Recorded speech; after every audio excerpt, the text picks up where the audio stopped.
Good evening जी, क्या हाल चाल।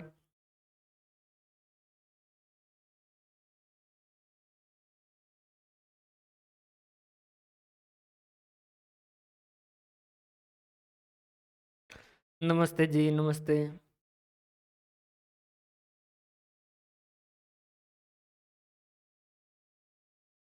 देख रहे हो भाई, यहाँ तक के क्वेश्चन जो आपके एग्जाम के अंदर आए वो पुराना पेपर वगैरह देख रहे हो, बन रहे हैं क्वेश्चन।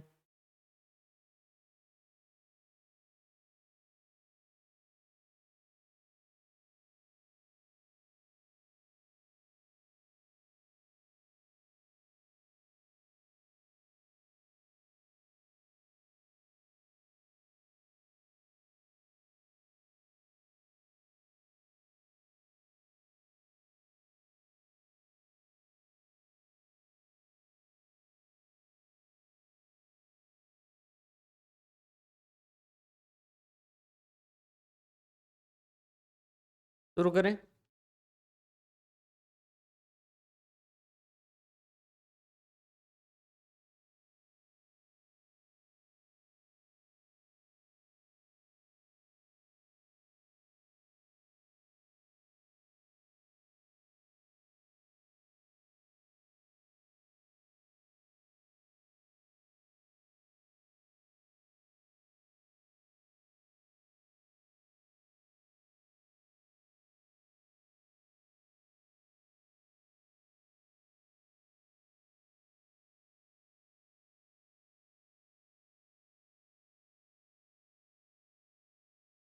मल्टीपल रिग्रेशन जो है वो अपन पढ़ेंगे अभी।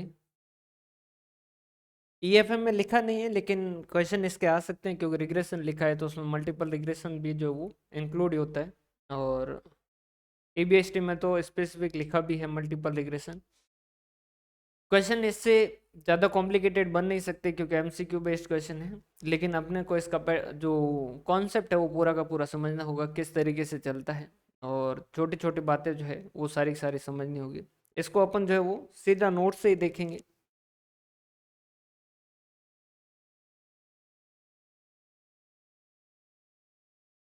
कॉन्सेप्ट जो अब लीनियर रिग्रेशन का है, मतलब जो सिंपल रिग्रेशन का है, सेम वैसा का वैसा है, बस कैलकुलेशन जो वो यहाँ चेंज हो जाती है, इस वजह से जो है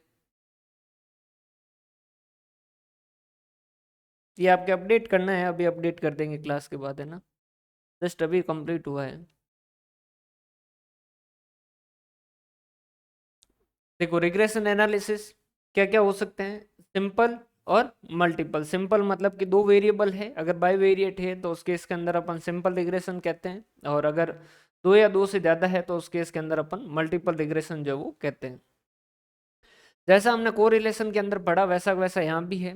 पार्शियल मल्टीपल के अंदर पार्शियल और मल्टीपल। पार्शियल के अंदर क्या करेंगे, एक इंडिपेंडेंट वेरिएबल जो है उसका इफेक्ट जो है वो क्या करेंगे, नलिफाई करेंगे या कांस्टेंट करेंगे। देखिएगा, यहाँ पर क्या होगा, मल्टीपल के अंदर दो इंडिपेंडेंट, दो या दो से ज्यादा इंडिपेंडेंट वेरिएबल होगा, उसका इम्पैक्ट जो है वो देखेंगे अपन एक डिपेंडेंट वेरिएबल के ऊपर। जबकि सिंपल रिग्रेशन के अंदर क्या करते हैं, एक इंडिपेंडेंट वेरिएबल का इम्पैक्ट देखते हैं दूसरे डिपेंडेंट वेरिएबल के ऊपर। यहाँ पर क्या होगा, इंडिपेंडेंट वेरिएबल दो या दो से ज्यादा हो जाएंगे और डिपेंडेंट वेरिएबल उसका एक होगा, उसके ऊपर इम्पैक्ट देखेंगे दो या दो से ज्यादा का।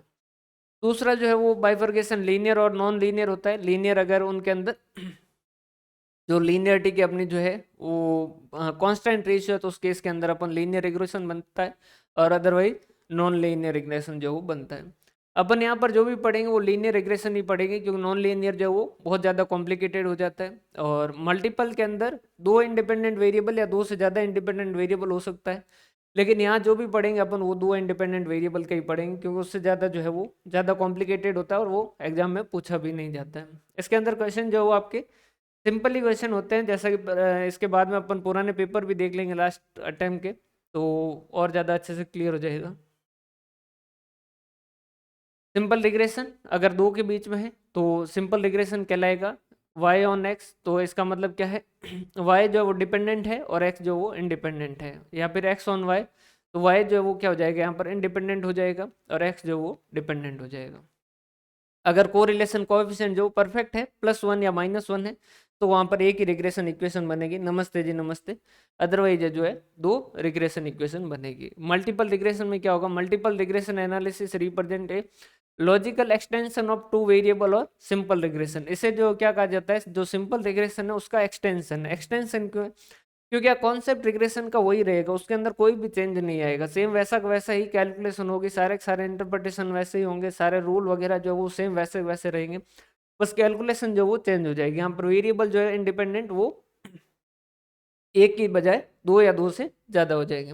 Detail shape of simple linear regression is called multiple linear regression. अगर सिंपल लीनियर रिग्रेशन है उसको डिटेल के अंदर स्टडी करें, मतलब कि उसके ऊपर ज्यादा इंडिपेंडेंट वेरिएबल की स्टडी करें, तो उस केस के अंदर वो क्या बन जाएगा आपका multiple linear regression. In case of trivariate, trivariate मतलब कि तीन वेरिएबल, तीन वेरिएबल मतलब दो इंडिपेंडेंट और एक डिपेंडेंट है, या मल्टीवेरिएट डिस्ट्रीब्यूशन, टू और मोर independent variable are used to estimate or predict the corresponding value of dependent variable. However fundamental concept जो है वो सेम ही रहेंगे, उसके अंदर कोई भी तरीके का चेंज नहीं आएगा।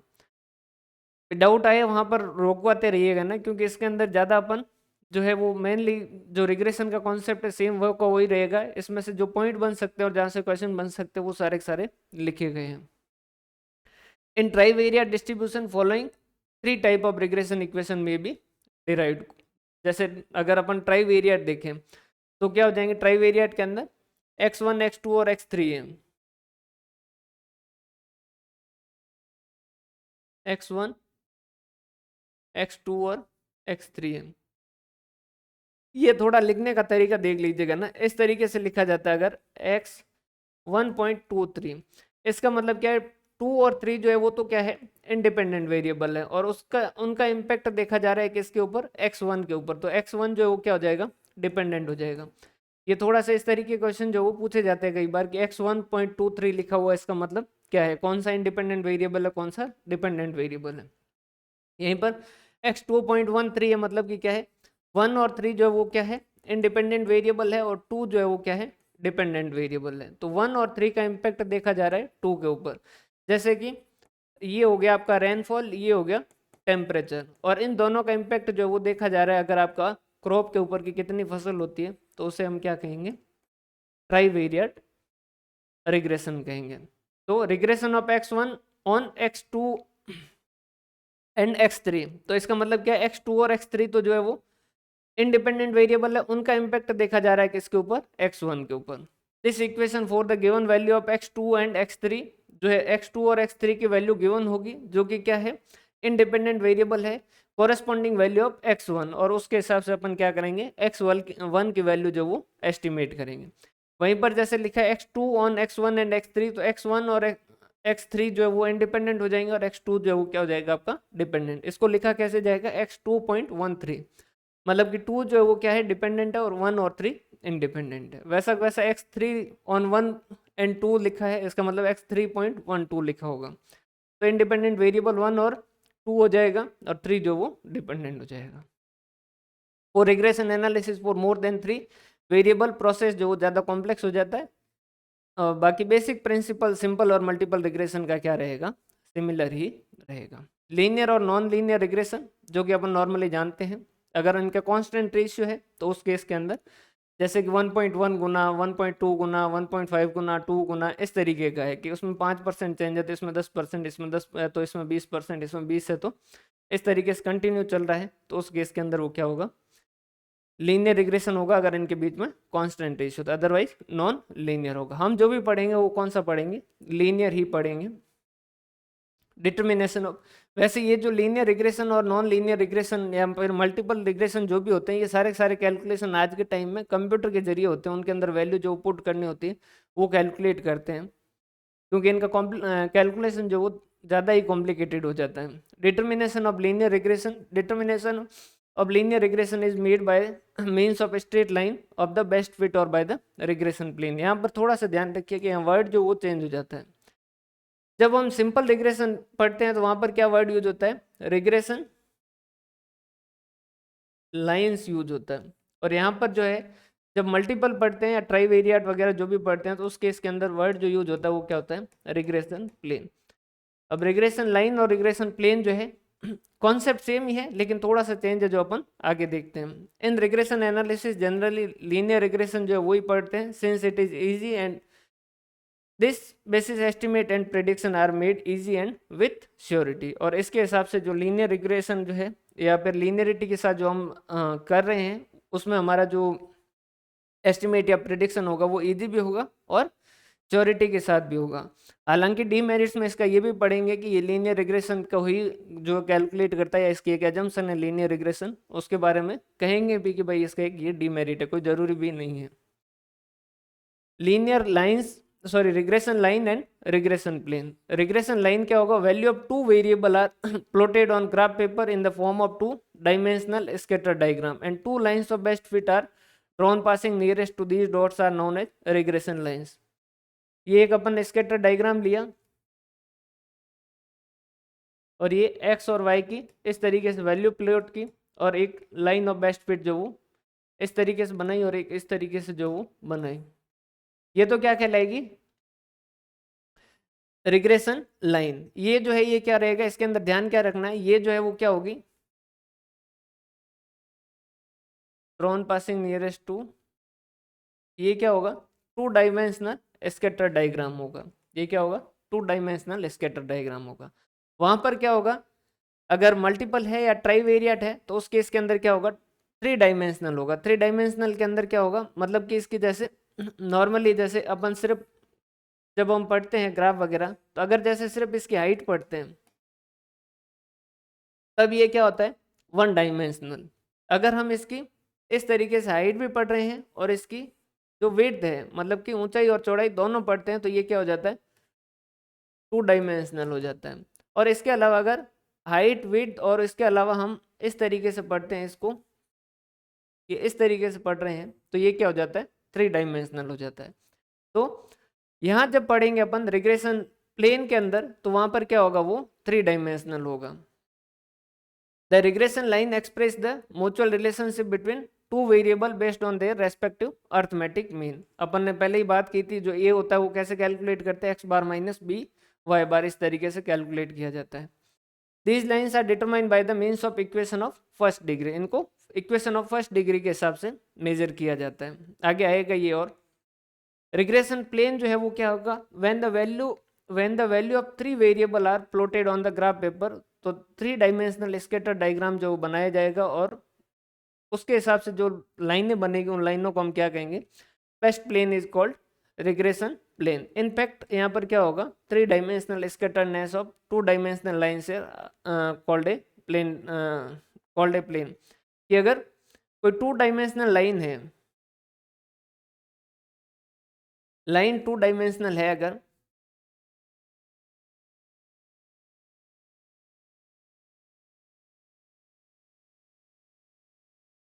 भाई इसके अंदर कुछ चीज़ें जो वो रटनी ही पड़ेगी ना, क्योंकि इसके अंदर अगर अपन समझने में जाएंगे तो बहुत डिटेल के अंदर पढ़ना पड़ेगा। जितने इसके क्वेश्चन नहीं आएंगे, क्वेश्चन इसके बहुत सिंपल सिंपल से क्वेश्चन पूछे जाते हैं, पीछे वाले पेपर के अंदर भी देखेंगे। तो ये कुछ चीज़ें जो है इनसे सीधे सीधे क्वेश्चन पूछे जाते हैं, वो आपको ध्यान रखना है। Three dimensional scatterness of the two dimensional line. जो लाइन है चाहे टू डायमेंशनल है, चाहे एक्स और वाई ये दो डायमेंशनल ही है, लेकिन फिर भी इसकी जो स्टडी होगी वो कैसे होगी? थ्री डायमेंशनल होगी। थ्री डायमेंशनल कौन सी?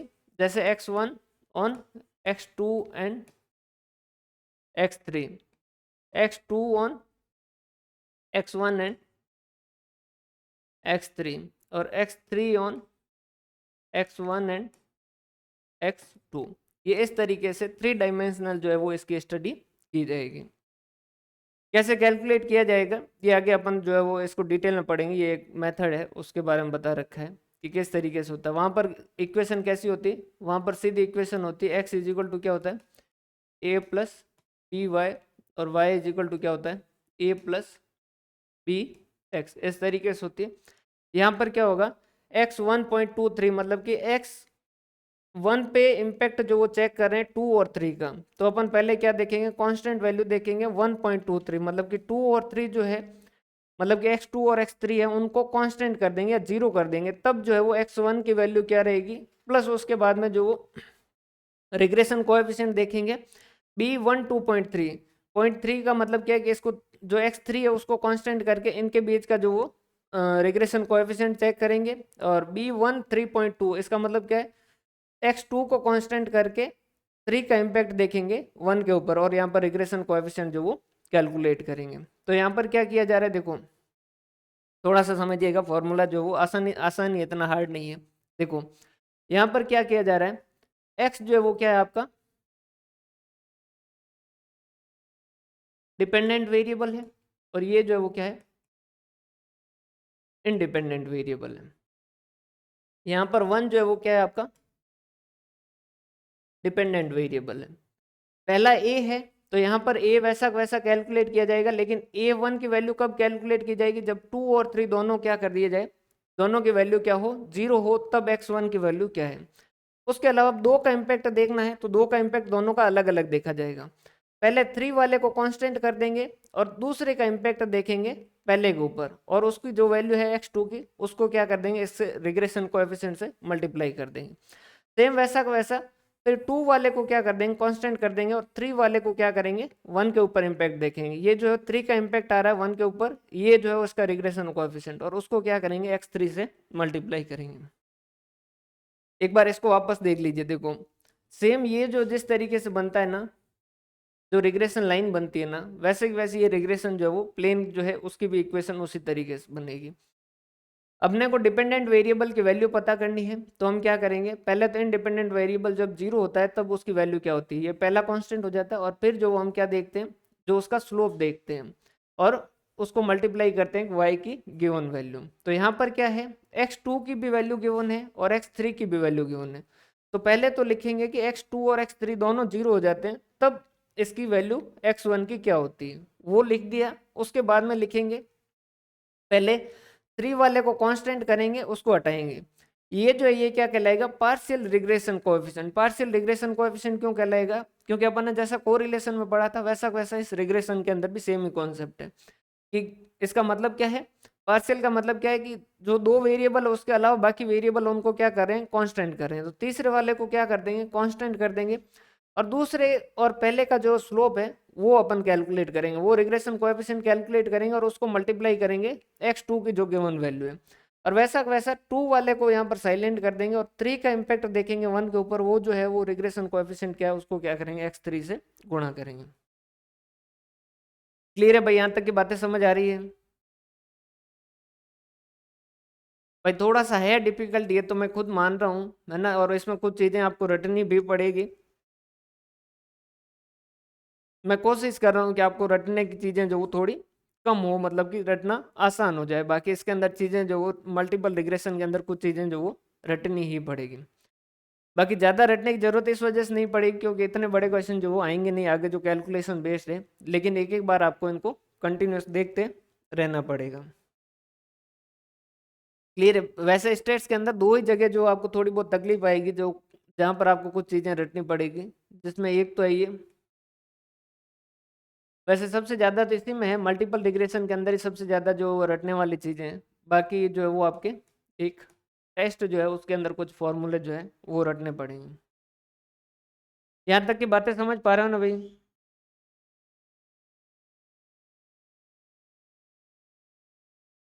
यहाँ तक की बातें समझ पा रहे हो?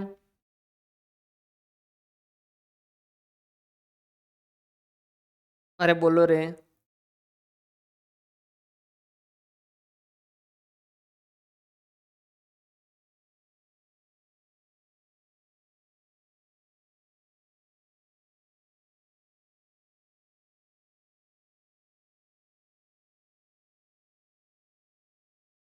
आगे चलें?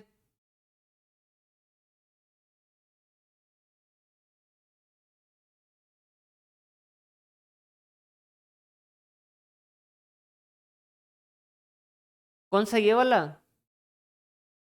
ये वाला भाई, इनको जो है देखो कोशिश करना समझने की, जितना मैं कोशिश कर रहा हूँ उतना जो समझाने की कोशिश करूंगा, बाकी कुछ चीज़ें इसके अंदर याद करनी पड़ेगी ना। देखो नॉर्मली हम क्या करते हैं, देखो हम क्या करते हैं x is equal to A plus B Y करते हैं। यहाँ क्या हो जाएगा, ये इक्वेशन लंबी हो जाएगी क्योंकि यहाँ पर 2 इंडिपेंडेंट वेरिएबल है। यहाँ पर हम जो चीज़ें क्या कर रहे हैं, ये a जो है ये क्या है, b जब 0 है तो a कितना है, क्लियर है। और ये क्या देखता है कि बी, बी का मतलब क्या है, ये एक तरीके से रिग्रेशन कोएफिशिएंट है, या फिर बी वाई ऑन एक्स जो है ये दे रखा है, बी वाई ऑन एक्स की जो है वो वैल्यू दे रखी है कि वाई ऑन एक्स जो वो क्या है। क्लियर है। सेम वैसा वैसा ही ये कि अगर आपको x 1.23 कैलकुलेट करना है, मतलब कि 1 की वैल्यू कैलकुलेट करनी है, अगर 2 और 3 दोनों की वैल्यू गिवन है, तो पहले तो a की जगह यहाँ पर क्या करेंगे, 2 और 3 जब जीरो होंगे तब a की वैल्यू क्या है, ये क्या हो गया 2 एंड 3, x जो भी सेकंड वेरिएबल और थर्ड इंडिपेंडेंट वेरिएबल है जब जीरो है तो वैल्यू क्या है। क्लियर है। उसके बाद में क्या करेंगे, अब यहाँ पर जो वो रिग्रेशन कोएफिशिएंट जो वो साथ में नहीं पढ़ा जा सकता, इनको क्या किया जाता है,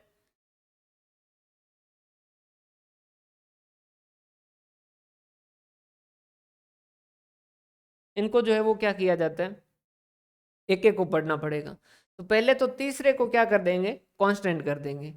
यहाँ पर क्या है 2 on 1, बी 2 on y 1 जो है इसके हिसाब से इसका वैल्यू कैलकुलेट किया, जो भी रिग्रेशन कोएफिशिएंट है वो कैलकुलेट किया और उसको क्या कर दिया x2 से मल्टीप्लाई कर दिया। फिर जब आगे में क्या कर दिया, 2 को कांस्टेंट कर दिया और 3 on 1 का जो वो अपन ने रिग्रेशन कोएफिशिएंट कैलकुलेट किया और जो x3 है उससे मल्टीप्लाई करेंगे। समझ आ रही बात। तो ये इसी तरीके से, क्योंकि अब यहाँ पर वेरिएट ज़्यादा है, 3 है, इस वजह से यहाँ पर कैलकुलेशन जो वो थोड़ी कॉम्प्लिकेटेड होगी।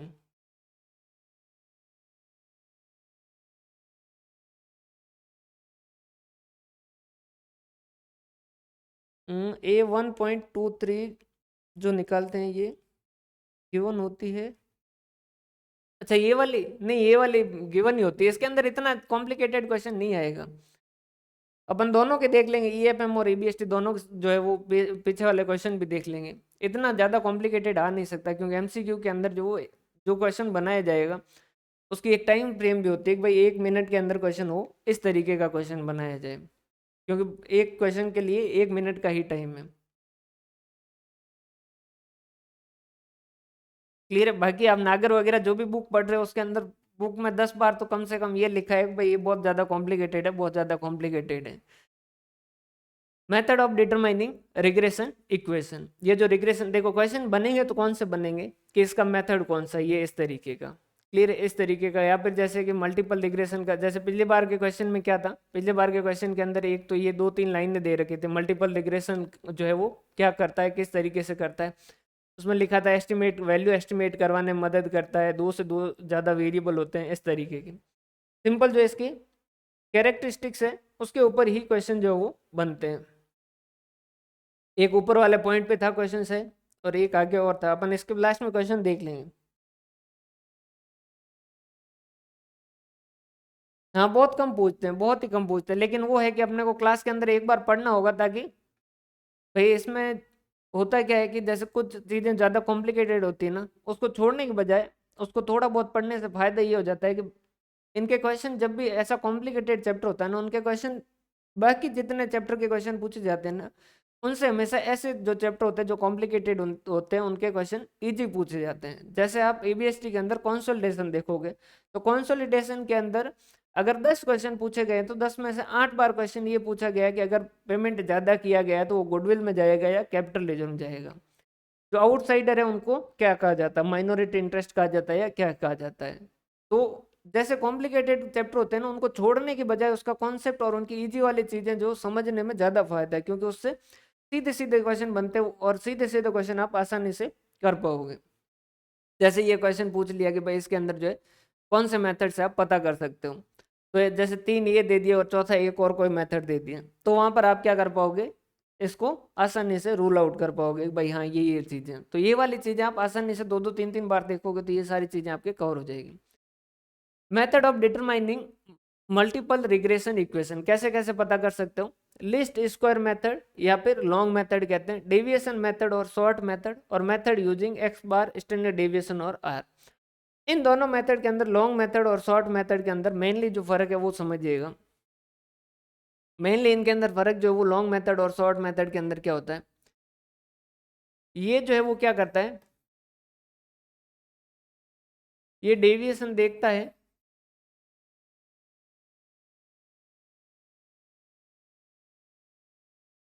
Calculated value and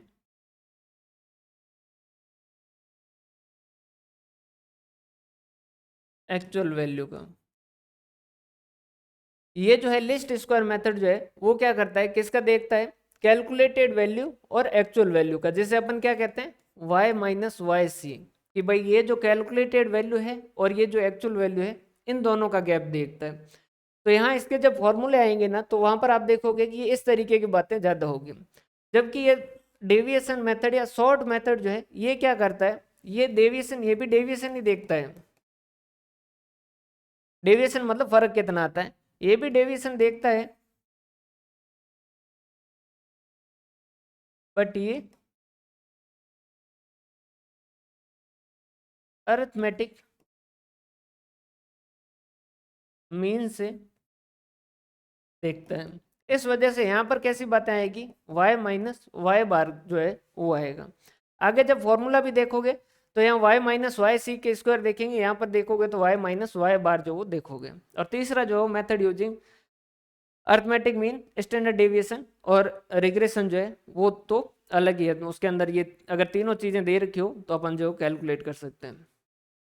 method of least square या long method, like simple linear equation, multiple linear equation are determine on the basis of least square. Least square का मतलब आपको पता ही है कि भाई लिस्ट स्क्वायर का मतलब क्या है कि y माइनस वाई सी जो है इसका स्क्वायर करोगे तो ये क्या होगा, लिस्ट होगा। ठीक है, इसके नाम अगर भूलो तो भी आपको नाम से पता लग जाएगा। लिस्ट स्क्वायर, स्क्वायर जो है वो हमेशा क्या रहेगा, लिस्ट रहेगा या मिनिमम रहेगा। सिंपल रिग्रेशन इक्वेशन में जैसा होता है वैसा वैसा सेम ये का ये कॉन्सेप्ट चलेगा। The difference of marked and calculated point, जो आपने एक्चुअल में जो पॉइंट है वो और जो आपने कैलकुलेट की है वो, upward from the regression plane will be positive and sum of the downward difference will be negative. ये जो रिग्रेशन प्लेन है इसके ऊपर के पॉइंट है, इन ऊपर के पॉइंट और यहाँ के जो एक्चुअल पॉइंट है मतलब कि जो प्रिडिक्टेड वैल्यू है इनका डिफरेंस कैलकुलेट करोगे तो ये तो क्या आएंगे, पॉजिटिव आएंगे, और नीचे की साइड से करोगे तो ये क्या हो जाएंगे, नेगेटिव हो जाएंगे। और उसके अलावा जब आप इनका स्क्वायर करोगे तो वो क्या हो जाएगा, लिस्ट हो जाएगा। क्लियर, ये ऐसे छोटे छोटे क्वेश्चन जो बन सकते हैं। तो इसने क्या कहा, डिफरेंस ऑफ द मार्क्ड, जो भी मार्क्ड है, और calculated point upward from the regression plane, जो भी मार्क्ड, सॉरी जो भी मार्क्ड और कैलकुलेटेड आपने पॉइंट कैलकुलेट किए जो रिग्रेशन प्लेन के ऊपर है वो तो क्या माने जाएंगे, पॉजिटिव होंगे, और जो नीचे की साइड में होंगे रिग्रेशन प्लेन के वो क्या होंगे, नेगेटिव होंगे। और उसके कारण क्या होगा, sum of square of this deviation, और इन सब के डेविएशन अगर कैलकुलेट करके उनका स्क्वायर करोगे, जैसा ये किस तरीके का कॉन्सेप्ट है, सेम अर्थमेटिक मीन से। अर्थमेटिक मीन में आप क्या करते हो, जैसे आपका 5, 7 और 10 है, ठीक है, तो कितना हो गया, 12 और 22, या इसको 9 कर दो, तो आपका अर्थमेटिक मीन कितना आएगा, X bar is equal to कितना आएगा, 9 आएगा, सॉरी 7 आएगा। तो यहाँ क्या होगा, 5 माइनस 7 माइनस 2, और ये 0, और ये जो है क्या हो जाएंगे, 2। और इस वजह से इनका स्क्वायर करते हैं जब, 4, 0 और 4, तो ये जो है ये क्या होता है, सिग्मा जो है वो क्या होगा, 8 होगा। ये क्या होगा, लिस्ट होगा। सेम वो कह रहा है कि वैसा का वैसा कॉन्सेप्ट होगा कि जो रिग्रेशन प्लेन है उसके ऊपर वाले तो पॉइंट रहेंगे वो क्या रहेंगे, पॉजिटिव रहेंगे, और उस रिग्रेशन प्लेन के नीचे वाले पॉइंट रहेंगे वो क्या रहेंगे, नेगेटिव रहेंगे। और इस वजह से इनका जब स्क्वायर करके आप समेशन करोगे तो वो क्या होगा, हमेशा लिस्ट होगा। क्लियर है, यहाँ पर छोटा सा क्वेश्चन कैसे बन सकता है कि रिग्रेशन प्लेन के ऊपर वाले पॉइंट जो वो क्या होंगे, पॉजिटिव होंगे या नेगेटिव होंगे। तो ऊपर वाले जो पॉजिटिव है और नीचे वाले जो वो नेगेटिव है। कंप्यूटेशन किस तरीके से होगा, ये जो बेसिक इक्वेशन जो अभी अपन ने बात की थी वो यही वाली बात की थी, x1 इज इक्वल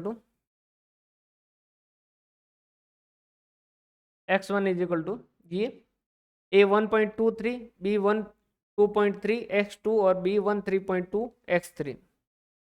फिर उसके बाद में क्या करेंगे, अब समझिएगा, जब आप x बराबर a प्लस बी वाई और y is equal to a plus B X, ये इस तरीके की जब कैलकुलेट करनी होती थी, ये जब कैलकुलेट करनी होती थी, इसकी कैलकुलेट करने के लिए आपके पास क्या होती थी, दो नॉर्मल इक्वेशन होते थे जिनको आप क्या करते थे, प्लस और माइनस करके अल्टीमेटली पहले ए की वैल्यू कैलकुलेट करते और फिर बी की वैल्यू कैलकुलेट करते। क्लियर है? यहाँ पर जो कांस्टेंट है वो कितने हैं, तीन है, एक, दो और तीन। और तीन कांस्टेंट को सॉल्व करने के लिए इक्वेशन भी क्या चाहिएगी, तीन चाहिएगी। तो यहाँ पर इक्वेशन जो वो कौन सी रहेगी, तीन रहेगी। ये तीन तरीके की इक्वेशन रहेगी भाई, इनको आप जो है वो दो तीन बार देखोगे तो याद होगी, नहीं तो आप पहचान पाओ, इतनी कैपेसिटी के अंदर आपको आना ही पड़ेगा, ये कुछ चीज़ें तो स्टेट्स में याद करनी ही पड़ेगी। क्लियर है? ये तीन इक्वेशन है, तीन इक्वेशन को सॉल्व करोगे तब आपको ये तीनों पॉइंट जो है इनकी वैल्यू पता चलेगी, और जब इन तीनों की वैल्यू पता चलेगी उसके बाद में इनको क्या करोगे, प्लॉट करोगे, प्लॉट करके आप क्या करोगे, इनकी वैल्यू पता करोगे। अब यहाँ पर एक क्वेश्चन ये आता है कि जैसे सर ये तो आप x1 की बात कर रहे हो, अगर जैसे x2 पता करना है, x2 पता करना है तो फिर उसकी कैसे कैलकुलेट करें। आपको एक जो है ये चार चीज़ें तो याद करनी पड़ेगी, ये तीन और ये एक, तो ये की इक्वेशन और ये तीन इक्वेशन, ये जो चार तो याद करनी पड़ेगी, बाकी सारी आपकी बन जाएगी। जैसे x1 की जगह x2 प्रिडिक्ट करना है तो जहां जहां वन लिखा है वहां वहां टू लिख दीजिएगा, और जहां जहां टू लिखा है वहां वहां वन लिख दीजिएगा। मतलब x2 बराबर क्या हो जाएगा, a1 की जगह क्या कर दोगे, टू कर दोगे, b1 की जगह क्या कर दोगे, टू कर दोगे, b1 की जगह क्या कर दोगे, टू कर दोगे, और टू की जगह क्या कर दोगे, वन कर दोगे, टू की जगह क्या कर दोगे, वन कर दोगे, टू की जगह क्या कर दोगे, वन कर दोगे। क्लियर है? बाकी जो है वो आपका ये टू की जगह वन, और ये यहाँ भी इसी तरीके से होगा, जहाँ टू होगा वहाँ वन हो जाएगा, और जहाँ वन होगा वहाँ टू हो जाएगा। तो ये चार इक्वेशन ये जो है वो आपको याद करनी पड़ेगी, तो आपके बाकी सारे के सारे जो फॉर्मूले वो इस तरीके से बन जाएंगे। वैसे कभी पूछा नहीं गया है, लेकिन फिर भी चार ये है और इसी तरीके से तीन मेथड है, तो उतनी चीज़ें तो आपको याद करनी पड़ेगी। मतलब कि 4 × 3 12 चीज़ें तो याद करनी पड़ेगी। वैसे आगे वाले में दो इक्वेशन है। क्लियर है भाई? इनको याद करना ही पड़ेगा, इनके अलावा कोई भी ऑप्शन नहीं है। जैसे x3 है तो ये x3 की इसी तरीके से इक्वेशन बनेगी।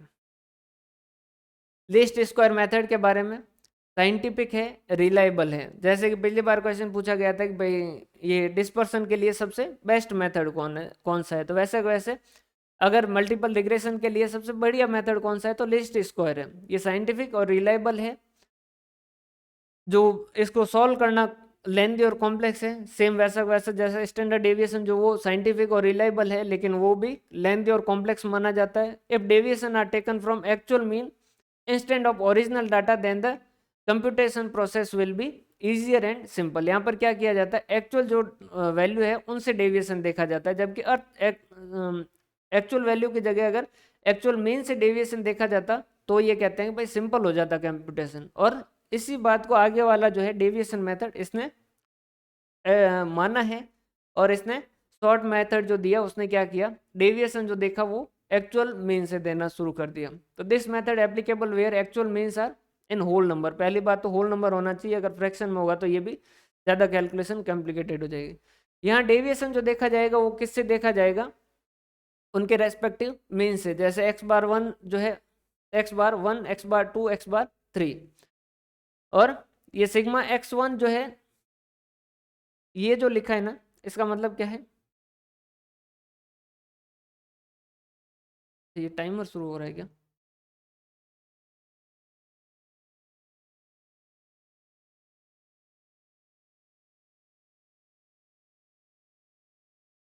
इसको वैसे लिखा जाता है ये स्मॉल x1 से। स्मॉल x1 का मतलब क्या है, इसका मतलब है सिग्मा x माइनस एक्स बार, x1 माइनस एक्स बार 1। इसको जो क्या लिखा जाता है, सिग्मा x1 लिखा जाता है। वैसा वैसा सिग्मा x2, स्मॉल x2 जो है उसका क्या मतलब है, सिग्मा x2 माइनस एक्स बार 2। ठीक है, और sigma small x3 is equal to क्या हो जाएगा, सिग्मा x3 माइनस एक्स बार 3। और आप जानते हो x1 माइनस एक्स बार जो है उसका जो है वो हमेशा क्या होगा, जीरो होगा, और ये भी क्या होगा, जीरो होगा, और ये भी क्या होगा, जीरो होगा। किसी का भी अर्थमेटिक मीन से डेविएशन कैलकुलेट करके उसका समेशन किया जाए तो वो हमेशा क्या होता है, जीरो होता है। इस वजह से ये तीनों क्या होंगे, जीरो होंगे। और ये तीनों जीरो होते हैं, उस वजह से एक चीज और जीरो हो जाती है। वो क्या जीरो हो जाती है, जैसे आप जो A1.23 या जो भी है A1.23 या फिर कोई दूसरी इक्वेशन उसमें A2.13 है या A3.21 है या 12, इस तरीके से जो भी है, ये सारे के सारे भी क्या हो जाएंगे, जीरो हो जाएंगे। ये भी क्या हो जाएंगे, जीरो हो जाएंगे। ये सारे जीरो हो जाएंगे। इस वजह से क्या होगी, जहां तीन कांस्टेंट ऊपर वाले में कैलकुलेट करने थे, वहां पर अब क्या होंगे, यहाँ पर दो ही कांस्टेंट है जो कैलकुलेट करने पड़ेंगे। और दो ही कांस्टेंट कैलकुलेट करने के लिए रिग्रेस जो इक्वेशन है, नॉर्मल इक्वेशन है, वो भी तीन के बजाय क्या चाहिएगी, दो चाहिएगी। इस वजह से ये प्रोसेस क्या हो जाता है, थोड़ा सिंपल हो जाता है। As such, above case, value of partial coefficient constant only 2 is required to be calculated। मतलब कि यहाँ पर जो आपका जो a वाला है, जो a है वो कैलकुलेट करने की जरूरत नहीं पड़ेगी। a जो है वो कैलकुलेट 1.23 या जो भी है, ये 2.13 या जो भी है, इसको कैलकुलेट करने की जरूरत नहीं पड़ेगी। और इस कारण से क्या हो जाएगा, क्यों कैलकुलेट करने की जरूरत नहीं पड़ेगी, क्योंकि वो क्या होगा, जीरो ही होगा। इस वजह से इसकी इक्वेशन क्या हो जाएगी, x1 is equal to B1 2.3 सीधा वो इंटू x2 और B1 3.2 इंटू x3। मतलब कि जो पहला एक और जो लिखा था यहाँ पर A 1.23, वो क्या हो जाएगा, जीरो हो जाएगा। इस वजह से उसको लिखने की यहाँ पर क्या होगी, जरूरत नहीं पड़ेगी। और यहाँ पर क्योंकि दो ही कांस्टेंट है जो पता करने हैं, दो ही कांस्टेंट पता करने हैं, इस वजह से इसके रिग्रेशन इक्वेशन क्या होगी, ये दो ही होगी। तो 4 और 3, 4 और 3 7 जो है वो आपको याद करने, याद नहीं, इनको 2-3 बार देखोगे तो इनका एक फिक्स पैटर्न है, उसके हिसाब से समझ आ जाएगा आपको। साथ साथ लिख के देख लीजिएगा, या फिर मैं एक अलग से पेज अपलोड कर दूंगा जिसमें आपको साथ साथ लिख के जो वो अपलोड कर दूंगा ताकि आसानी रहे। यहाँ पर ये ध्यान रखिएगा, x1 जो है ये लिखा हुआ, ये क्या है, स्मॉल है। इस स्मॉल का मतलब क्या है, समझिएगा। जैसे ये एक इक्वेशन है, सॉरी, ये जैसे तीन वेरिएबल है x1 x2 और x3। जैसे x1 है 3 5 6, इस तरीके से बहुत सारी वैल्यू, और इसका x बार जब कैलकुलेट करते हैं तो 8 आता है। जैसे x2 दे रखा है 16 10 7, और इनका x बार 2 कैलकुलेट करते हैं तो 7 आता है। वैसा वैसा x3 दे रखा है और उसका x बार कैलकुलेट करते हैं तो 50 आता है।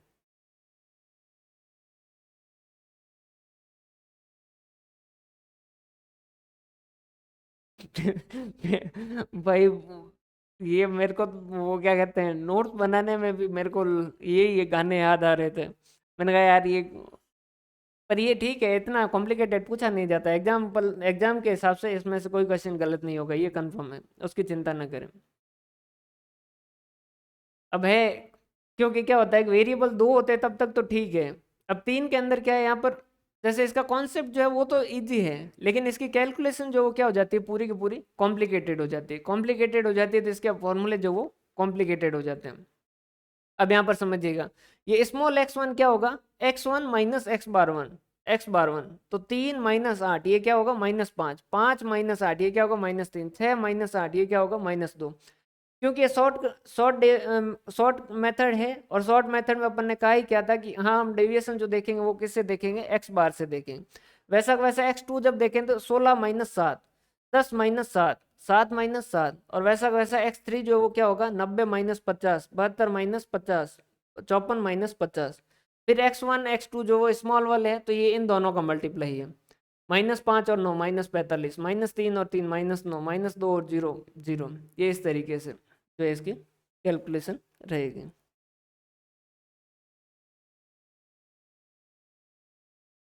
एक बार देख लो, इसका कॉन्सेप्ट देख लो, एमसीक्यू जो वो इस संडे को अच्छे खासे एमसीक्यू जो वो बनाएंगे।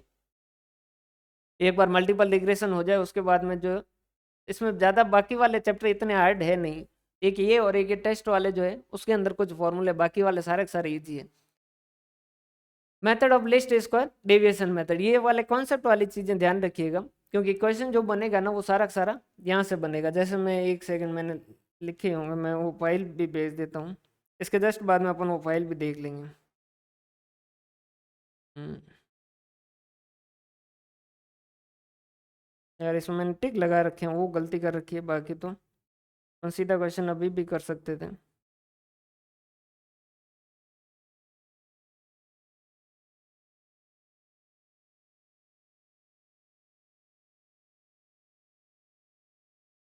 क्लास के बाद में अपन जो एक बार क्वेश्चन ही देख लेंगे।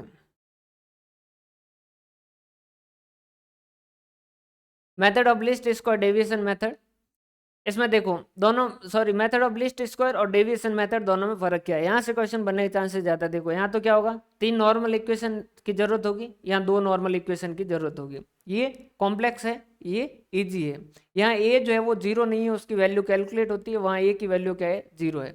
यहाँ पर डेविएशन जो देखा जाएगा ओरिजिनल डाटा से देखा जाएगा, वहाँ डेविएशन जो वो अर्थमेटिक मीन से लिया जाएगा।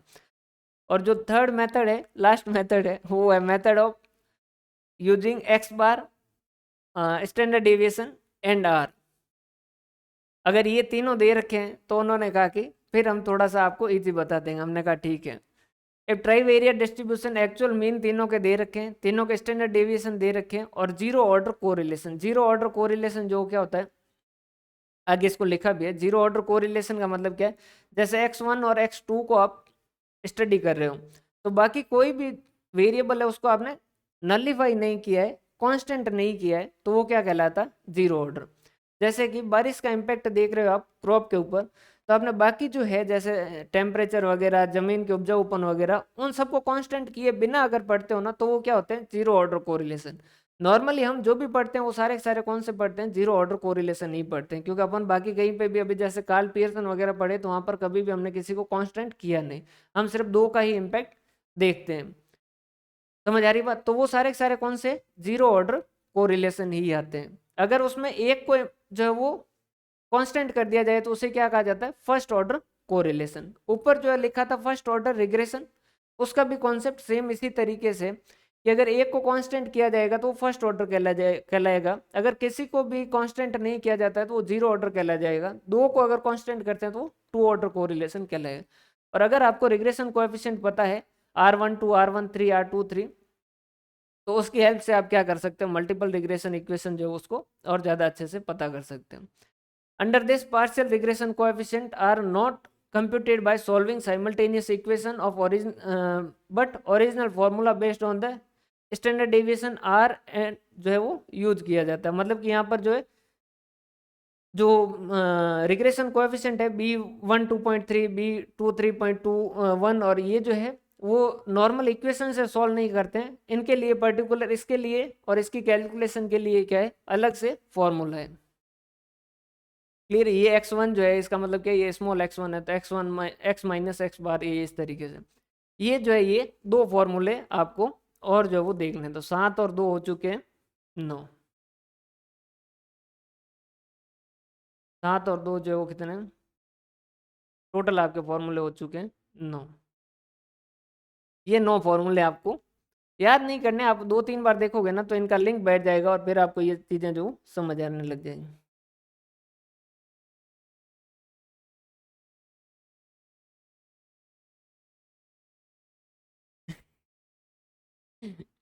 10 बार नहीं देखने की जरूरत है, ये कुछ फॉर्मूले जो मैं एक अलग पेज पे लिख के आपको अपलोड कर दूंगा, तो आप इन फॉर्मूलों को जो है एक एक बार देख लीजिएगा। और वैसे क्वेश्चन देखेंगे आप, इसकी चिंता करने की जरूरत नहीं है। अब क्लास के अंदर तो क्या सारी चीज़ें बतानी पड़ती हैं। अब जैसे यही मैं आप पास में बैठे होते हैं, ये तो क्या ऑनलाइन भी चलेगी, इस वजह से बतानी जरूरी हो जाती है। बाकी आप पास बैठे होते हैं तो मैं कहता कि इसमें से ये चीज़ें ध्यान रखना, इसमें सीधे क्वेश्चन आएंगे, जो अपन लास्ट में क्लास देख के मैं बता भी दूंगा कि वहाँ वहाँ से क्वेश्चन आते हैं। ये B1 2.3 और ये जो इनके फॉर्मूले जो है वो ये फॉर्मूले हैं। B1 2.3 का मतलब क्या है, 3 जो कांस्टेंट है और 2 का 1 पे इम्पैक्ट देखा जा रहा है, और यहाँ पर 2 कांस्टेंट और 3 का 1 के ऊपर इम्पैक्ट देखा जाता है।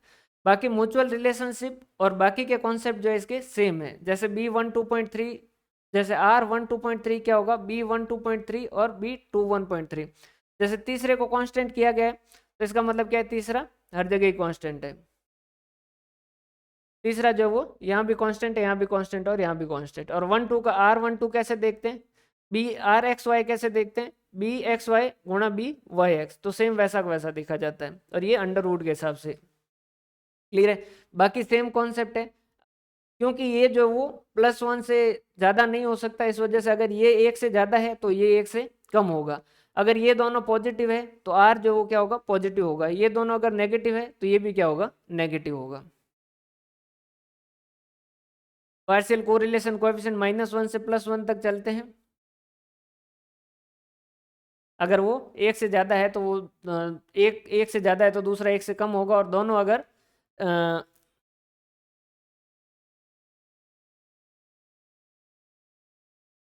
अगर पार्शियल कोरिलेशन कोएफिशिएंट पॉजिटिव है तो उससे रिलेटेड दोनों जो वो रिग्रेशन कोएफिशिएंट वो भी पॉजिटिव होंगे, जो पहले अपन ने पढ़ा ना वैसा वैसा। एक बार रुक जाओ बस, अब तो ज़्यादा बचा ही नहीं है, काफ़ी हो चुका है। एक बार पूरा देख लो ताकि आपको पता चलेगा कि इस तरीके से देखने के बाद ये चीज़ें हो जाती है, आराम से क्वेश्चन हो जाते हैं।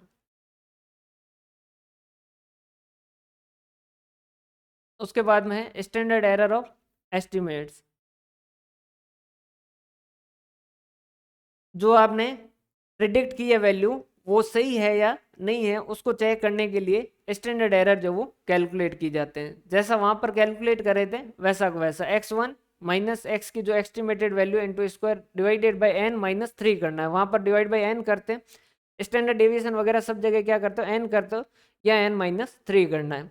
उसने कहा कि अगर ये फॉर्मूला आपको अच्छा नहीं लगे तो उसके अलावा ये अल्टरनेटिव फॉर्मूले ये यूज कर लीजिएगा, और अगर ये भी अच्छे नहीं लगे तो ये अल्टरनेटिव फॉर्मूले यूज कर लीजिएगा। देखना है, बाकी इनसे क्वेश्चन सीधे नहीं पूछे जाते। ये यहाँ से थोड़ा ध्यान रखिएगा। मल्टीपल कोरिलेशन और मल्टीपल रिग्रेशन के अंदर क्या फ़र्क है। अब एक पेज बचा है, एक या 2 पेज बचे हैं, एक बार देख लेते हैं फिर उसके बाद क्वेश्चन देखते हैं सीधे। मल्टीपल कोरिलेशन कोएफिशिएंट जो है उसको कैपिटल आर से लिखा जाता है। इसमें एक चीज़ ध्यान रखिएगा, जो सिंपल कोरिलेशन है वो क्या होता है -1 से +1 के बीच चलता है, जबकि मल्टीपल कोरिलेशन कोएफिशिएंट है वो क्या होता है, हमेशा पॉजिटिव होता है। इस पे क्वेश्चन बन सकता है। ये मेन चीज़ ध्यान रखने वाली है कि कोएफिशिएंट कोरिलेशन जो है सिंपल है तो उस केस के अंदर उसको स्मॉल आर से लिखा जाता है, और वो क्या होता है -1 से +1 तक चलता है। और यहाँ पर ये क्या होगा, पॉजिटिव ही होगा। Under multiple regression, regression equation is, हाँ ये मल्टीपल कोरिलेशन के अंदर ये, और मल्टीपल रिग्रेशन के अंदर रिग्रेशन इक्वेशन जो पता किया जाता है। फॉर्मूला ऑफ मल्टीपल कोरिलेशन जो है वो correlation coefficient of zero order जो है उसके ऊपर बेस्ड होता है। मतलब कि एक को जो है वो दो ही वेरिएबल पढ़े जाते हैं, तीसरे को क्या किया जाता है, कांस्टेंट कर दिया जाता है। जबकि मल्टीपल रिग्रेशन इक्वेशन जो based on the regression plane and value of constant, मतलब कि उसमें उसको कांस्टेंट नहीं किया जाता है, तीनों दोनों इंडिपेंडेंट वेरिएबल का साथ में पढ़ा जाता है। ये क्या कहता है, scientific method is determine for testing the reliability of multiple correlation. इसके ये जो मल्टीपल कोरिलेशन है उसको चेक करने के लिए कोई भी साइंटिफिक तरीका नहीं है, सिर्फ उसका सिग्निफिकेंस चेक करने के लिए जेड टेस्ट जो वो यूज होता है। आगे अब जेड टेस्ट वगैरह जब पढ़ेंगे तब ये आएगा।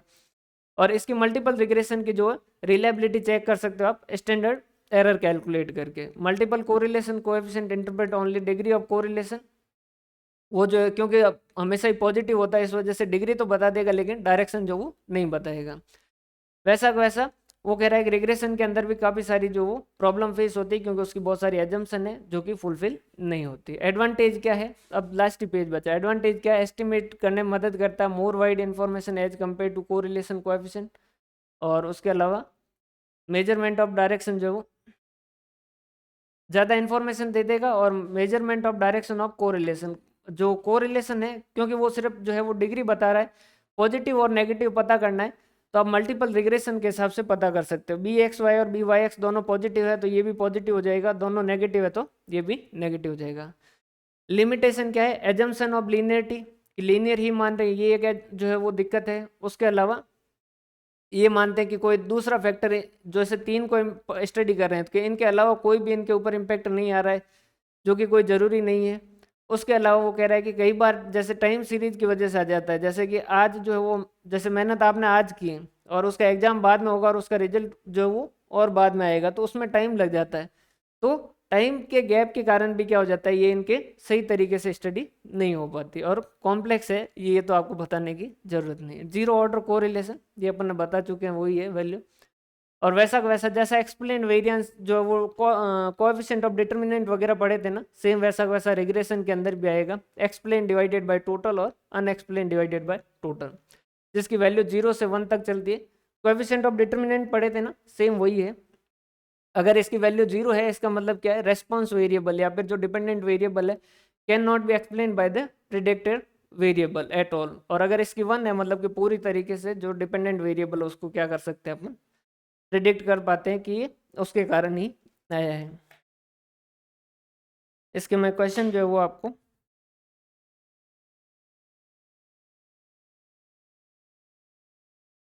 हम्म, एक सेकंड में इनको डाउनलोड कर लेता हूँ ताकि RTS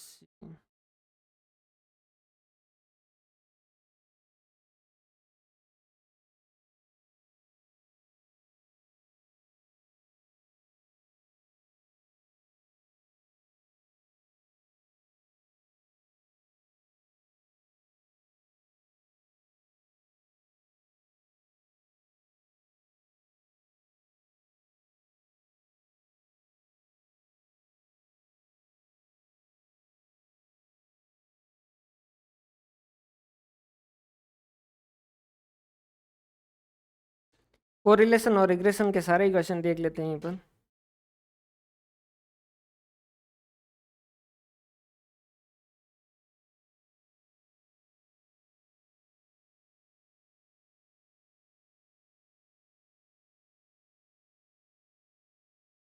EFM में भी ये पेपर 2 ही था ना। हम्म,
ये भी लिंक ही खुल गया है क्या।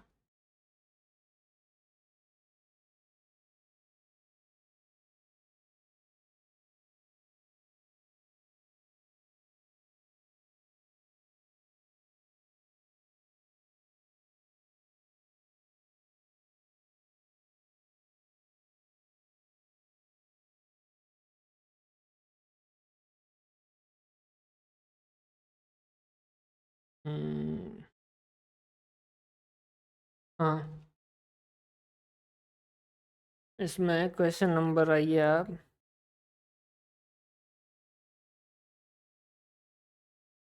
75 से। रेस्पॉन्स और डिपेंडेंट और इंडिपेंडेंट भाई लिखे हुए थे ना शुरुआत के अंदर, ये पढ़े कैसे नहीं है। रेस्पॉन्स और ये लिखे हुए थे शुरुआत के अंदर, लिखे हुए हैं क्वेश्चन नंबर 75।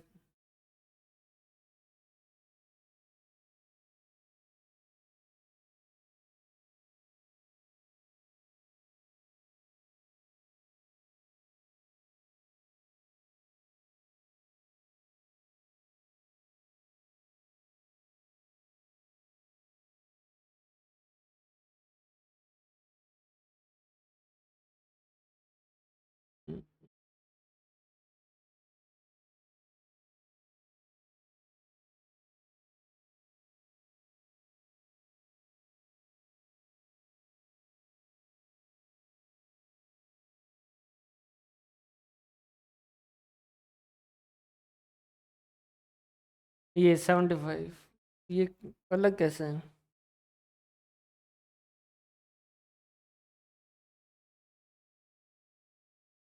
75 नहीं है, एक सेकंड, 97 से इसमें ना, ये ई एफ एम के हैं, ये 97, 80, 82, 84, 87।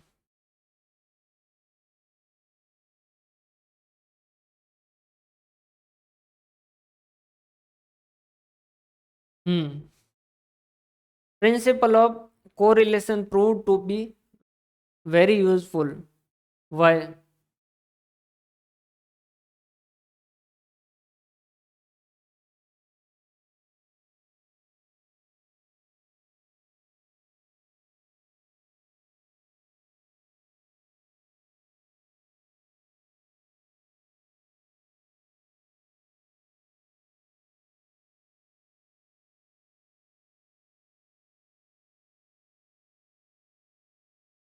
क्लियर है?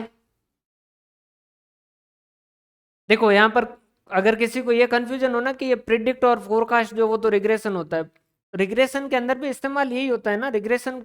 देखो प्रिडिक्ट और फोरकास्ट करने का काम जो वो रिग्रेशन करता है, लेकिन उसके अंदर मदद जो है, ये क्या पूछ रहा है, principle of correlation prove to be very useful, Y?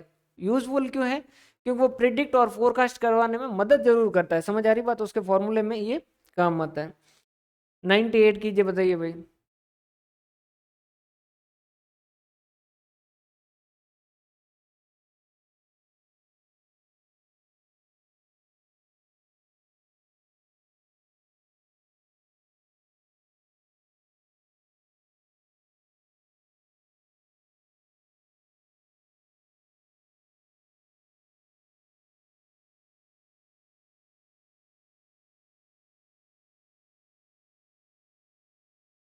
Meenakshi साहब भाई, गलत क्यों बता रहे हो? पिटना है क्या? है क्या इसमें किसी को डाउट? उसके बाद में 99 बेसिक है।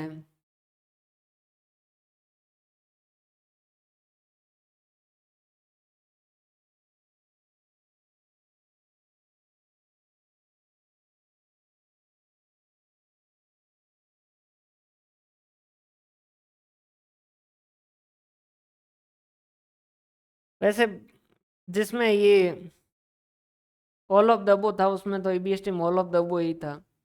100 बताइए भाई।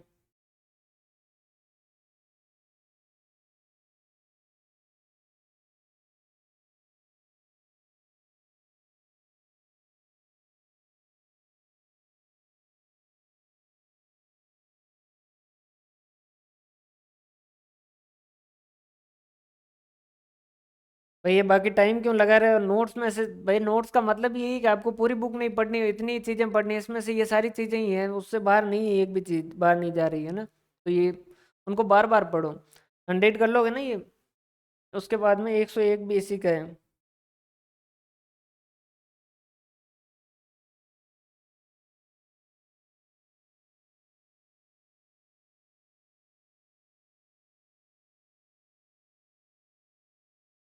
100 का बताइए।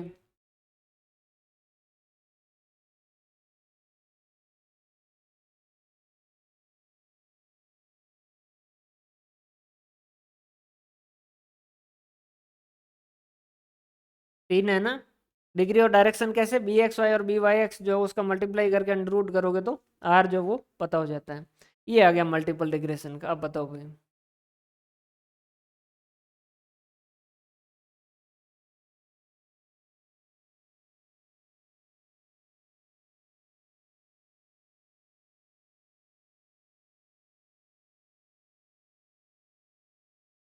क्लियर? डिटेल्ड शेप कह सकते हैं या एक्सटेंशन ऑफ सिंपल रिग्रेशन जो वो क्या होता है, मल्टीपल लीनियर रिग्रेशन होता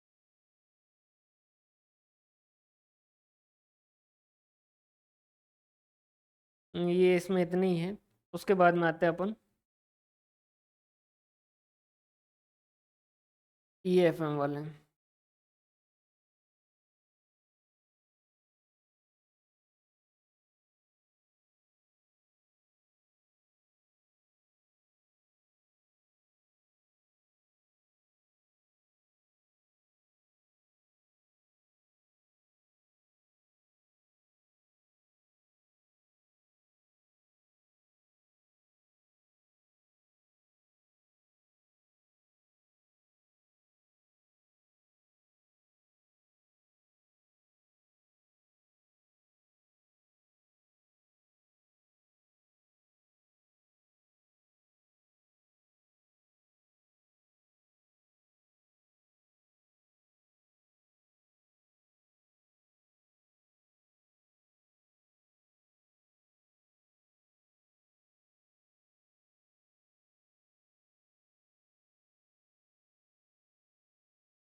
हम्म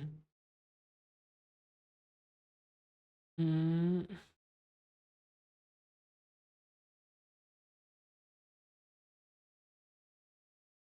ये आ गया।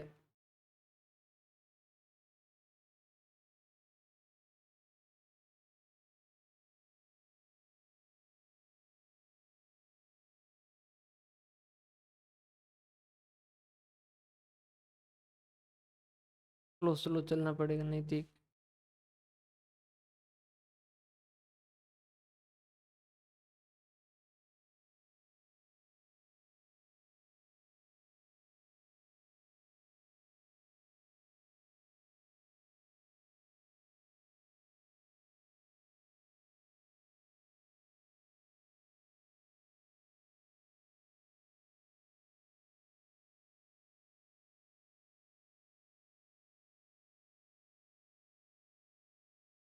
एफएम वाले क्वेश्चन किए क्या भाई आप लोगों ने?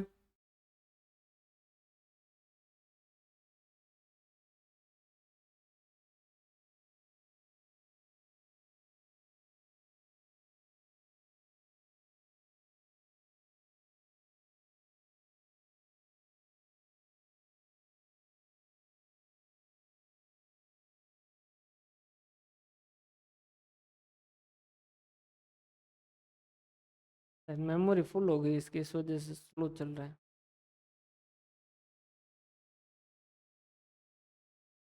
43 54 45।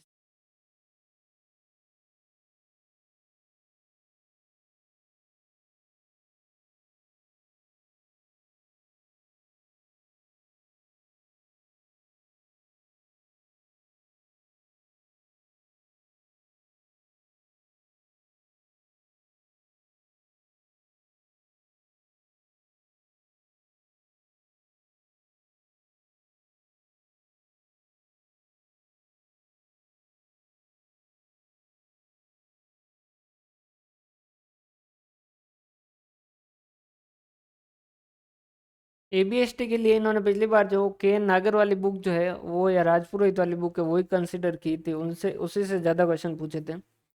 और आपके लिए जो है वो एक क्यूटी की किताब है, मैं अभी आपको बताता हूँ, वहाँ से ज़्यादा क्वेश्चन पूछे गए हैं। वैसे अपन ने इन नोट्स में सब कुछ कवर कर रखा है, तो चिंता करने की जरूरत नहीं। ये 67। बताओ भाई।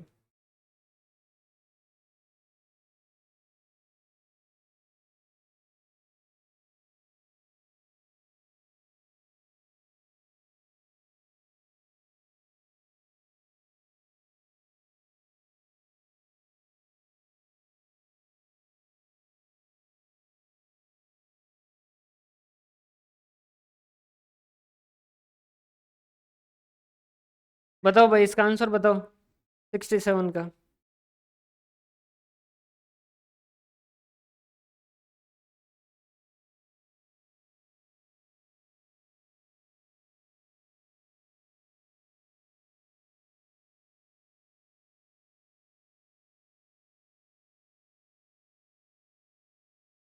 बी क्यों बोल रहे हो भाई? अरे बी क्यों बोल रहे हो? टोटल वेरिएशन बात कर रहा है। कोएफिशिएंट ऑफ डिटरमिनेशन जो पढ़ा था ना, सेम वैसा का वैसा कॉन्सेप्ट इसके अंदर लास्ट वाले पेज में जो लिखा था, अभी जस्ट बात कर रहे थे। एक्सप्लेन्ड वेरिएंस और अनएक्सप्लेन्ड वेरिएंस अपन ने थोड़ा सा जल्दी के अंदर कर दिया, बाकी नोट्स अपलोड नहीं थे, बाकी नोट्स देखोगे तो आपको पता चल जाएगा। जो एक्सप्लेन्ड वेरिएंस और अनएक्सप्लेन्ड वेरिएंस है वो आता है। टोटल वेरिएशन क्या होता है? अरे भाई क्या कर रहे हो? टोटल वेरिएशन याद है? वाई माइनस वाई बार का स्क्वायर वाला जो है, अपॉन एन जो है, ये तो आता है आपका टोटल वेरिएशन। एक अपन ने कहा था वाई माइनस वाई सी, और एक अपन ने कहा था वाई सी माइनस वाई बार। एक एक्सप्लेन था। अब इनमें से मेरे को परफेक्ट तो याद नहीं, ये एक्सप्लेन था और एक अनएक्सप्लेन था। ठीक है, फिर कोएफिशिएंट ऑफ डिटरमिनेशन जो कैलकुलेट करते थे वो कैसे कैलकुलेट करते थे? Explain divided by total. और अनएक्सप्लेन कैसे करते थे? Unexplained divided by total. और टोटल वेरिएशन कैसे कैलकुलेट होता है? Explain plus unexplained. याद आया क्या भाई?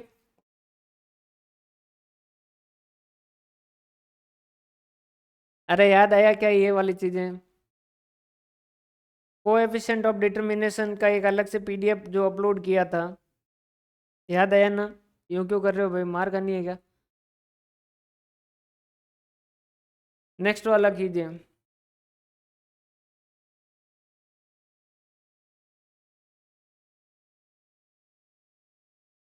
रिवीजन करना पड़ेगा भाई, रिवीजन करना ही पड़ेगा,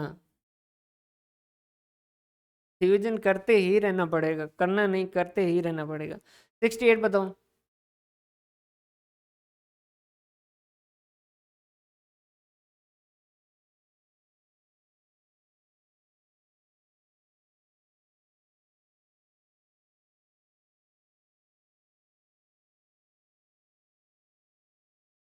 एक वैसे ये पीडीएफ अपलोड नहीं किए थे रिग्रेशन वाला, एक बार उसको कर लेते तो और ज़्यादा अच्छे से समझ पाते हम। सेकंड सही बात है भाई।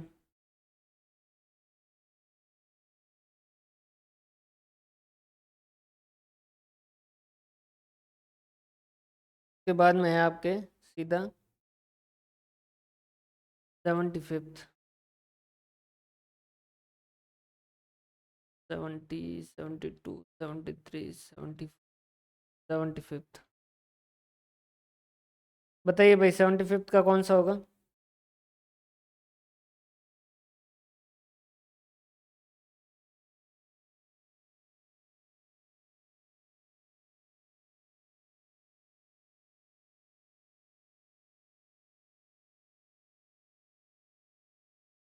75th के बाद में है, 75th कर लोगे ना?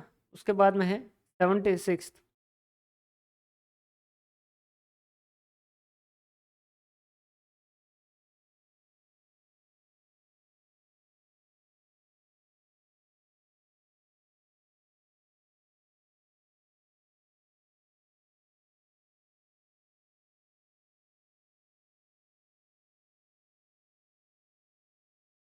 सेवेंटी सिक्स का 2, हाँ।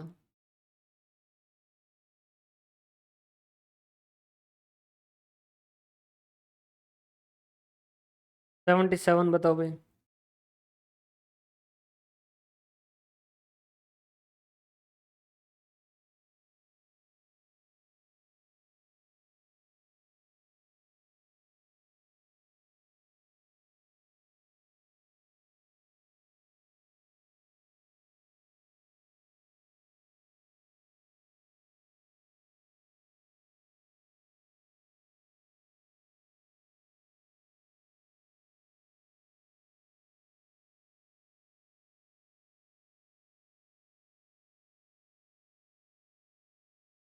भाई दोनों पिटोगे, एक तो मीनाक्षी और कमलेश दोनों पिटोगे। नोट्स वापस रिवीजन नहीं कर रहे हो आप दोनों। वैसे कमलेश ने तो एक पहले ही गलत बताया है, लेकिन पढ़ते रहो भाई इसको। कांस्टेंट वेरिएंस जो उसे क्या कहा जाता है? रिग्रेशन की जो एजम्पशन थी 5, उसमें से एक जो थी वो होमोस्केडेसिटी थी।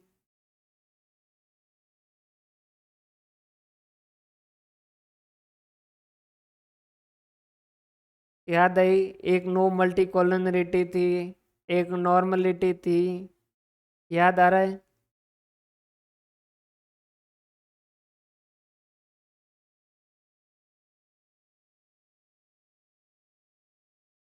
याद आ गया? 78 बताओ।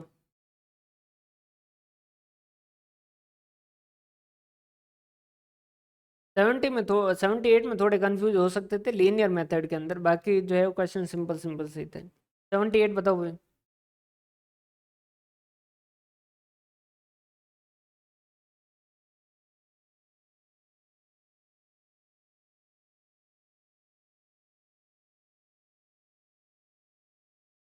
क्या कर रहे हो भाई? सुमन चौधरी, मीनाक्षी शाह, जहाँ हो वहाँ खड़े होके हाथ खड़े करके खड़े हो जाओ। सारे हो जाओ, कमलेश आप भी बचे जो कृति और ये जो है कमलेश, वापस खड़े हो जाओ, दूसरी बार खड़े हो जाओ। अरे भाई यूनिवेरिएट तो हो ही नहीं सकता। यूनिवेरिएट क्यों नहीं हो सकता है? यूनिवेरिएट के अंदर वेरिएबल एक ही होता है। तो measures of central tendency, dispersion वगैरह ये जो है ये सारे यूनिवेरिएट है। ये जो है कोरिलेशन रिग्रेशन, ये बाइवेरिएट है, इसमें दो वेरिएबल है। अगर कुछ नहीं कहा जाता है तो नॉर्मली हम कोरिलेशन और रिग्रेशन को क्या मानते हैं, सिंपल कोरिलेशन और सिंपल रिग्रेशन, तो वो क्या होते हैं, बाइवेरिएट होते हैं, मतलब कि उसके अंदर दो वेरिएबल है। समझ आ रही बात? तो ये, और नोट्स के अंदर भी शायद लिखा भी है कि ये जो बाइवेरिएट है, तो ना तो ये यूनिवेरिएट है। लीनियर मेथड के अंदर जरूर हाँ इसमें कंफ्यूज हो सकते थे, लेकिन लीनियर मेथड इसको नहीं कहा जाता है। रिग्रेशन मेथड जो है वो बाइवेरिएट मेथड इसको फिर भी कहा जा सकता है। बाकी लीनियर जो है वो एक तरीके का इसका रिलेशन, इसकी एजम्पशन है कि हम ये मानते हैं कि इसका रिलेशन जो वो लीनियर रिलेशन है।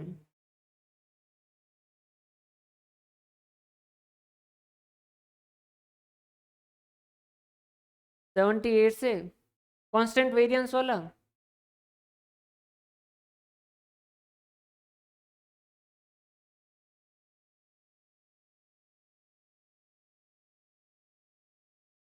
इसका डी है, नन ऑफ द अबव है, कोई भी नहीं है इसका नाम।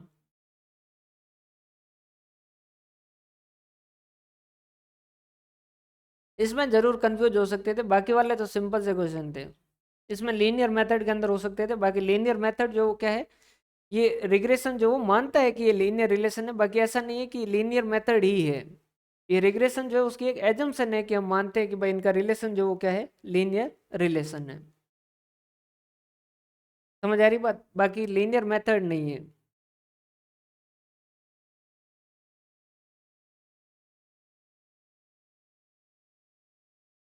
क्लियर है? इसका एक का जो है वो थोड़ा, इसके इतना एमसीक्यू करेंगे तो अपने को और ज़्यादा प्रैक्टिस होगी। बाकी तो एक ये है कि नॉर्मली कहा जाता है कि क्लास के अंदर अगर आप चीज़ें 60 सीखते हो, 60 चीज़ें अगर 60% आपका क्लास के अंदर क्लास करने से बनता है,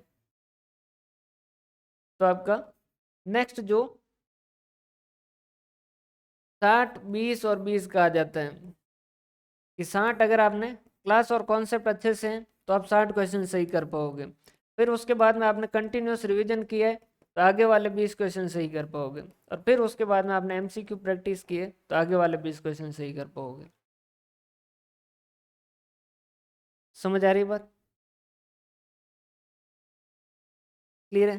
तो अभी अपन इस पेज के अंदर है, इस वजह से है अभी जो है वो थोड़ी बहुत इसमें कमियां हो सकती है कि भाई अपन और एमसीक्यू करेंगे और रिवीजन करेंगे।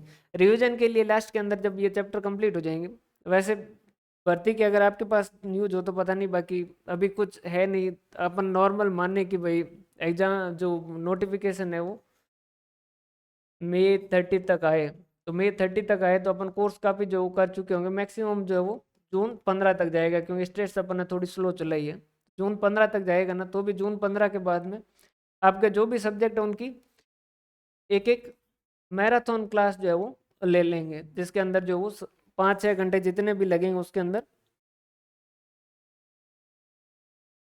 मैं ये सुनने में आ रहा है, हाँ मैं ये सुनने में आ रहा है, आज आना चाहिए। मैं जो है वो आरपीएससी ठीक काम कर रही थी, पता नहीं बीच में क्या हुआ उसको, वो बाबूलाल कटारा पकड़े जाने के बाद से एकदम शांत हो गई। वैसे ये सबसे बेस्ट जो आपके पास ऑप्शन है ना, जो सबसे बेस्ट जो है मौका, वो यही है। उसका रीज़न ये है कि एक के पकड़े जाने के बाद भाई कहा जाता है मोखान के महात्मा बनते हैं, कि कुछ समय जो वो आदमी जब शमशान से जाके आता है ना, तो कुछ समय के लिए महात्मा जैसी बातें करता है कि नहीं अब मेरे को जो लालच वालच नहीं करना उस तरीके से। तो एक जब आरपीएस में पकड़ा गया तो ये कुछ समय तक थोड़ा इनका ठीक भी रहेगा, फिर तो आगे जाकर वापस वैसे हो जाएंगे, लेकिन कुछ समय एक दो भर्तियां जो आपकी ठीक चलेगी।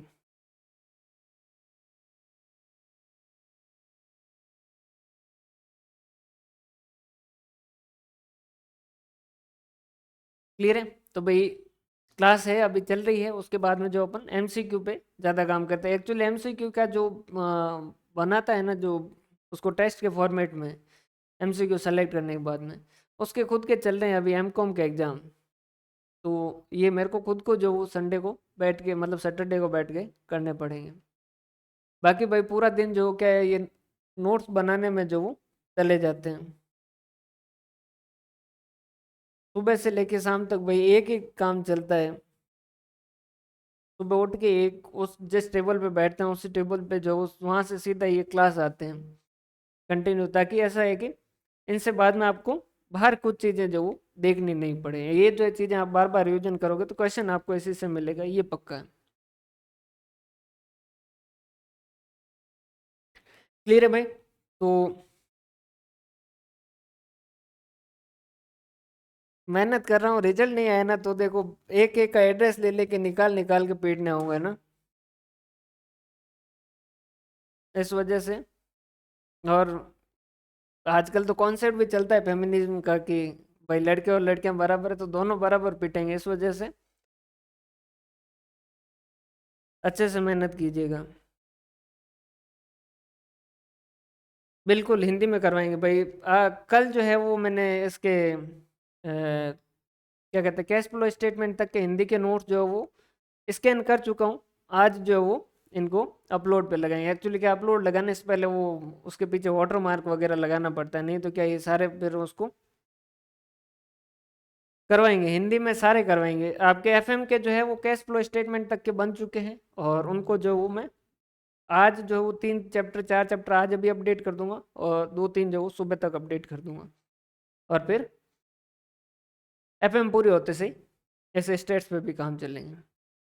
एक्चुअली क्या है कि वो मेरे मिसेज जो है वही कर रहे हैं, ये नोट्स जो है वो हिंदी में ट्रांसलेट, तो मैं ज़्यादा उनको फोर्स भी नहीं कर सकता, वो कर रहे हैं। एक तो ऊपर एहसान है तो मैं ज़्यादा कुछ कह नहीं सकता। क्लियर है भाई? तो इतनी देर सुना उसके लिए बहुत बहुत धन्यवाद। हंसते रहें, मुस्कुराते रहें।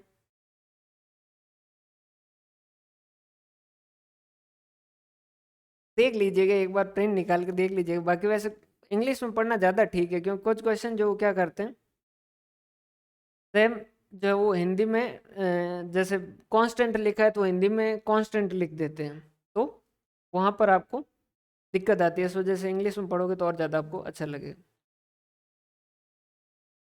हाँ निकल जाएगी ना प्रिंट, सब प्रिंट निकलेगा। तो बहुत बहुत धन्यवाद। हंसते रहें, मुस्कुराते रहें, पढ़ते रहें, और कोई डाउट हो तो भेजते रहिएगा। बहुत बहुत धन्यवाद।